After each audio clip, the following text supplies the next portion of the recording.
ನಾನು ಇವತ್ತು ಹಸನಾಂಬೆ ದೇವಸ್ಥಾನಕ್ಕೆ ಹೋಗಿದ್ದೆ. ಸುಮಾರು 8.5 ಇಂದ 9 ಲಕ್ಷ ಭಕ್ತಾದಿಗಳು ಬಂದಿದ್ದರು. ಅದರಲ್ಲಿ ಸುಮಾರು 70% ಮಹಿಳೆಯರು ಬಂದಿದ್ದರು. ಯಾಕೆ ಬಂದರು?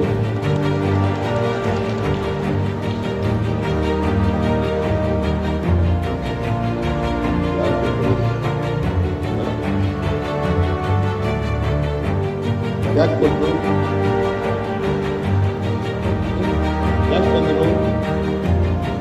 ಶಕ್ತಿ ಯೋಜನೆ ಜಾರಿಯಾಗೋದ್ರಿಂದ ಅಷ್ಟು ಜನ ಬರಲಿಕ್ಕೆ ಸಾಧ್ಯ ಆಯಿತು.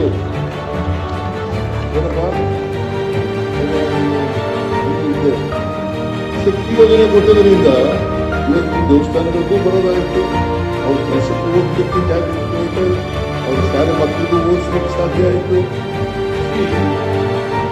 ಈಗದಿಂದ ಹಾಸನ ಬರ್ಬೇಕಾದ್ರೆ ಎಷ್ಟು ರೂಪಾಯಿ ಖರ್ಚಾಗುತ್ತೆ?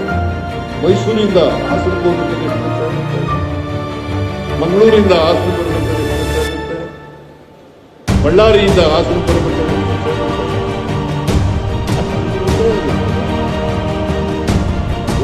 ಬರ್ತಾರೆ. ಸ್ವಾವಲಂಬಿ ಜೀವನ ಮಾಡಲಿಕ್ಕೆ ಪ್ರಯತ್ನ ಮಾಡ್ತಾರೆ. 2,000 ರೂಪಾಯಿ ಕೊಡ್ತೀವಿ ನಾವು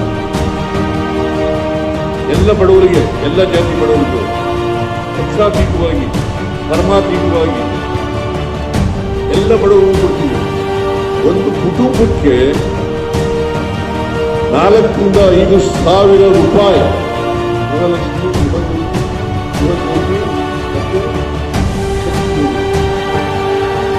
4,000 ರಿಂದ 5,000 ರೂಪಾಯಿ ಈ ಶಕ್ತಿ ಹಣ ಕೊಂಡ್ಕೊಳ್ತಕ್ಕಂಥ ಶಕ್ತಿ ಬರ್ತಾನೆ ಸಾಧ್ಯ ಆಗಿದೆ. ಕೊಂಡ್ಕೊಳ್ಳಕ್ಕೆ ಶಕ್ತಿ ಇದ್ದವರು ಹೆಂಗಾಗ್ತದೆ? ಆಗ್ತದೆ ಎರಡೋ ಊಟ ಮಾಡೋಕ್ಕಾಗತ್ತಾ? ಇದನ್ನ ನಾವು ಯೋಚನೆ ಮಾಡಬೇಕು.